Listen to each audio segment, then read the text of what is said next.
ఈ ఎమ్మెల్యేలకు సంబంధించినటువంటి కేసు సుప్రీంకోర్టులో వచ్చింది. సుప్రీంకోర్టు స్పీకర్కి ఆదేశాలు జారీ చేసింది. ఈయన నెల లోపల మీరు సమాధానం ఇవ్వాలని చెప్పేసి ఈ ఎమ్మెల్యేలందరికీ నోటీసులు జారీ చేసిండు. అయితే పార్టీ మారిన ఈ 10 మంది ఎమ్మెల్యేలు ఉన్నారు కదా, ఒక కడియం శ్రీగారికి జ్వరం వచ్చి నిన్న పోలేదంట. కానీ మిగతా వాళ్ళందరూ రేవంత్ రెడ్డి దగ్గరికి పోయిరు. రేవంత్ రెడ్డి దగ్గరికి పోయిరు. అలాగే ఎవరెవరి దగ్గరికి, మన బట్టి విక్రమార్క ఉన్నాడు, అక్కడ మహేష్ కుమార్ గౌడ్ ఉన్నారు, వీళ్ళందరూ కూడా ఉన్నారు.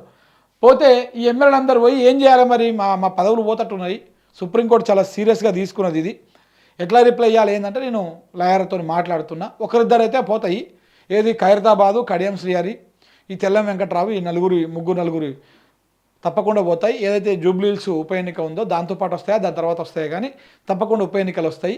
మిగతా వాళ్ళ ఏం పోవు, నేను చూసుకుంటా అని చెప్పేసి ముఖ్యమంత్రి గారు వీళ్ళందరికీ హామీ ఇచ్చిండ్రంట. మిగతా వాళ్ళ ఏం పోవు అని చెప్పేసి పోతలేవు. ఇదొక సమస్య అయితే వీళ్ళు పోయిన సపోజ్ ఈయన రాజేంద్ర నగర్లో గతంలో కాంగ్రెస్ వాళ్ళు ఉన్నారు కదా, పాత కాంగ్రెస్ వాళ్ళు, ఆ కాంగ్రెస్ వాళ్ళతో నాకు వాడతలేదు. ఇప్పుడు ఇక్కడ గూడెం మైపాల్ రెడ్డి ఉన్నాడు. గూడెం మైపాల్ రెడ్డి పాత కాంగ్రెస్ వాళ్ళతో వీళ్ళకి వాడతలేదు, అసలుకే వాడతలేదు.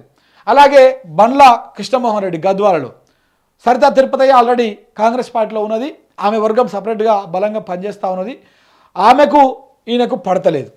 ఇక దానం నాగేంద్ర రెడ్డి పరిస్థితి చెప్పాల్సి వస్తుంది, ఆయన పదవి పోతుంది. ఇక కడియం శ్రీహరి ఆయన పదవి కూడా పోవడానికి రెడీగా ఉన్నది. ఇక ఈ మిగతా వాళ్ళకు కూడా అట్లనే ఉంది పరిస్థితి. ఇక పోచారం పరిస్థితి కూడా అంతే.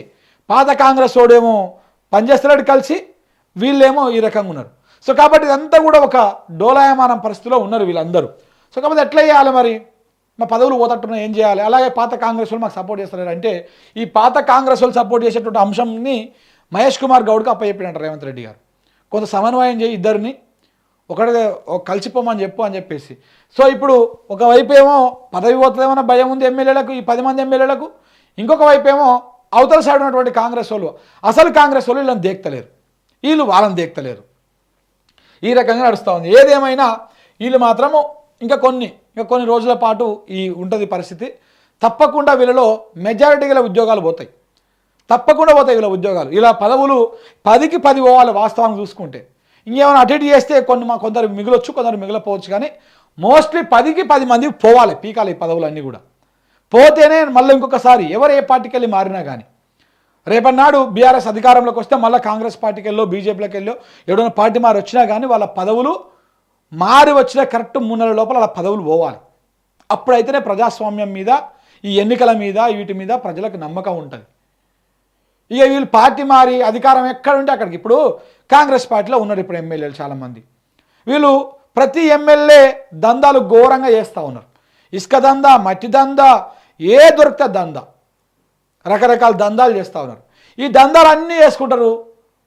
రేపనాడు అధికారం కాంగ్రెస్ పార్టీ పోగానే మళ్ళీ బీఆర్ఎస్ పార్టీ వస్తే మళ్ళీ పుసుకున్న వాడు గెలిస్తే మళ్ళీ పోయి బీఆర్ఎస్ పార్టీలో చేరుతాడు, మళ్ళీ పోయి అల్లపోయి సేమ్ అదే దందాలు.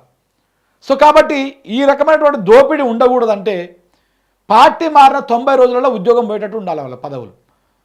సుప్రీంకోర్టు మొన్న ఇచ్చే తీర్పు ప్రకారం అయితే అట్లనే 90 డేస్లో వాళ్ళ మీద స్పీకర్ ఏదో ఒకటి నిర్ణయం తీసుకోవాలి, వాళ్ళ మీద తేల్చాలి. ఒకవేళ స్పీకర్ తేల్చకపోతే సుప్రీంకోర్టు తెలుస్తుంది, తప్పకుండా తెలుస్తుంది, న్యాయ సమీక్ష చేస్తుంది, స్పీకర్ నిర్ణయాన్ని కూడా చేసి అప్పుడు తేల్చేస్తుంది. సో ఈ సందర్భంగా మరి వీళ్ళ పదవులు ఉంటాయా పోతాయా ఏమవుతుంది అనేది మాత్రం కొంత వేచి చూడాల్సినటువంటి అవసరం కూడా ఉన్నది. రాష్ట్రంలో పోలీసు రాజ్యం నడుస్తోంది. పోలీసులను అడ్డం పెట్టుకొని పాలన చేస్తూ ఉన్నారు. బీఆర్ఎస్ నేతలపైన అక్రమ కేసులు పెడుతున్నారు. చట్టవిరుద్ధంగా నడుచుకోవద్దు, ఇచ్చిన హామీలు ఒక్కటి కూడా నెరవేర్చలేదు, మోసాలు ఒకటొకటిగా ఎండగడతాం. బీఆర్ఎస్ నేతను అక్రమంగా అరెస్టు పైన ఆగ్రహం వ్యక్తం చేసినటువంటి మాజీ మంత్రి జగదీష్ రెడ్డి. సో నల్గొండ జిల్లాలో బీఆర్ఎస్ నేతల అక్రమ అరెస్టులు ఇవన్నీ జరుగుతూ ఉన్నాయి.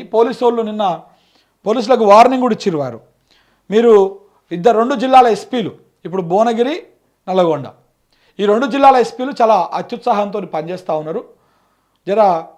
ఒళ్ళు జాగ్రత్తగా దగ్గర పెట్టుకొని పనిచేయాలి. రేపు మీరు అధికారం కోల్పోయిన తర్వాత కాంగ్రెస్ పార్టీ మళ్ళా ఇబ్బందులు పడాల్సి వస్తుంది. మీరు రాజకీయ ఒత్తిళ్లకు తలొగ్గకండి. మీ రూల్ ప్రకారము చట్టరహితంగా మీ రూల్ బుక్ ప్రకారమే మీరు ఫాలో అవ్వండి, లేదనుకుంటే రేపనాడు ఇబ్బందులు పడాల్సి వస్తుందని చెప్పేసి ఆయన సీరియస్ వార్నింగ్ ఇవ్వడం జరిగింది. దానికి సంబంధించినటువంటి వార్త ఇది.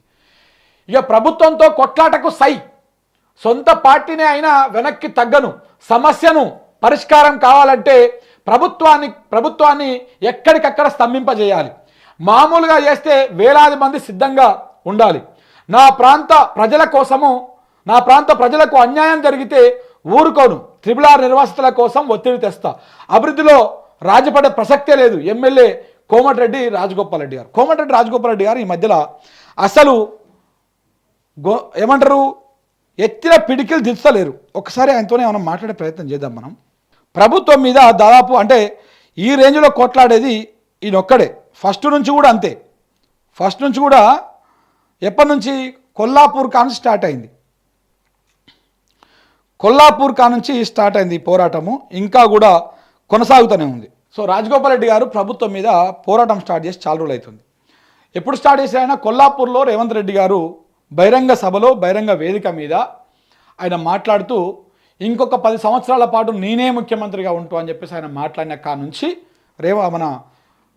మన రాజగోపాల్ రెడ్డి గారు ఆయన మీద తిరుగుబాటు జెండా ఎగరేసి అప్పటి నుంచి ఫైట్ చేసుకుంటా వస్తూనే ఉన్నారు. అప్పటి నుంచి మాట్లాడుకుంటా వస్తూనే ఉన్నారు. దాని తర్వాత జర్నలిస్టులను ఉద్దేశించి మాట్లాడినప్పుడు ఆయన జర్నలిస్టుల పక్షాన్ని నిలబడ్డాడు. రేవంత్ రెడ్డి గారు వ్యాఖ్యలను ఖండించారు.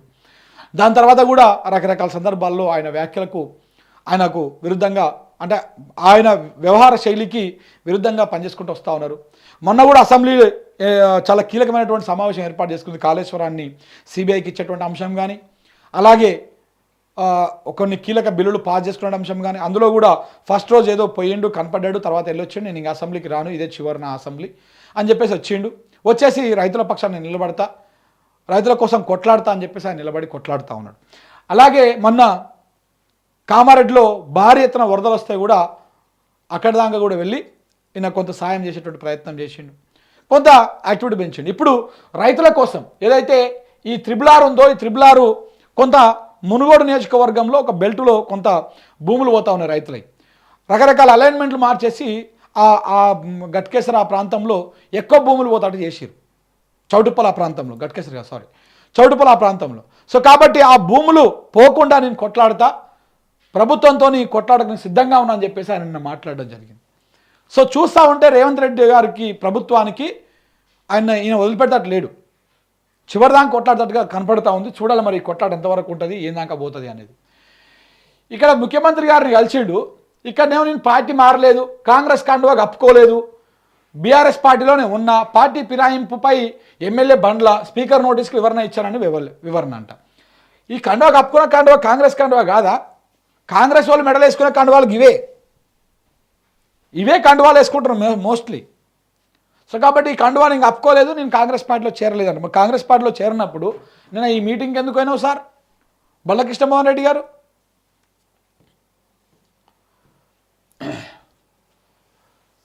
బండి సంజయ్ నీ భరతం పడతాం, నీది కిషన్ రెడ్డి భాగవతం బయట పెడతాం, దేవుడు పేరుట ఓట్లాడుకునే బిచ్చగాళ్ళు మీరు, బీసీ రిజర్వేషన్లను అడ్డుకుంటున్నది మీరే, దమ్ముంటే సెక్యూరిటీ లేకుండా రావాలి. ఏం కొట్లాడుకుంటారా?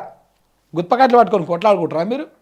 సెక్యూరిటీ లేకుండా ఆయన రావడం, సెక్యూరిటీ లేకుండా మీరు పోవడం, ఇవన్నీ ఎందుకండి ప్రజలకి?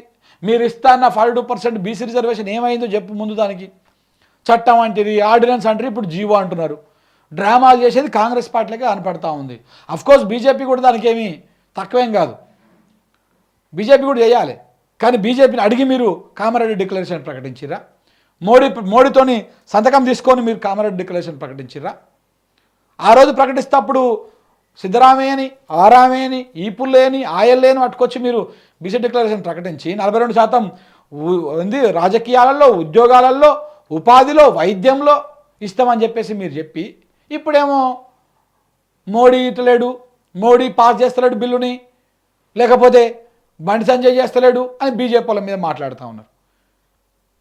బీజేపీలో వెనకేసుకురావడం కాదు, ఆ రోజు మీరు హామీ ఇచ్చినప్పుడు బీజేపీలకు చెప్పిర్రా? మీరు బీజేపీలకు చెప్పి చేసిరా ఇవన్నీ? ఇప్పుడేమో వాళ్ళు బీజేపీ వాళ్ళు ఏమో ఆ ముస్లిం అనేటువంటి కోటని అడ్డం పెట్టుకొని వాళ్ళు చేసే డ్రామా వాళ్ళు చేస్తూ ఉన్నారు. ఇవన్నీ మళ్ళీ సెక్యూరిటీ లేకుండా ఇదంతా ఎన్నికల కోసం. రేపు లోకల్ బాడీ ఎన్నికలు రాబోతూ ఉన్నాయి. గ్రౌండ్లో చూస్తుంటే కాంగ్రెస్ పరిస్థితి బాగాలేదు. ఆ ప్రభుత్వ వ్యతిరేక ఓటు చీలిపోవాలంటే ఏం చేయాలి? బీజేపీలోకి జాకీలు పెట్టి లేపాలి. ఆ కార్యక్రమంలో ఈయన రేవంత్ రెడ్డి గారు చాలా బిజీగా ఉన్నారు. బండి సంజయ్ని తిడుతూ ఉన్నాడు.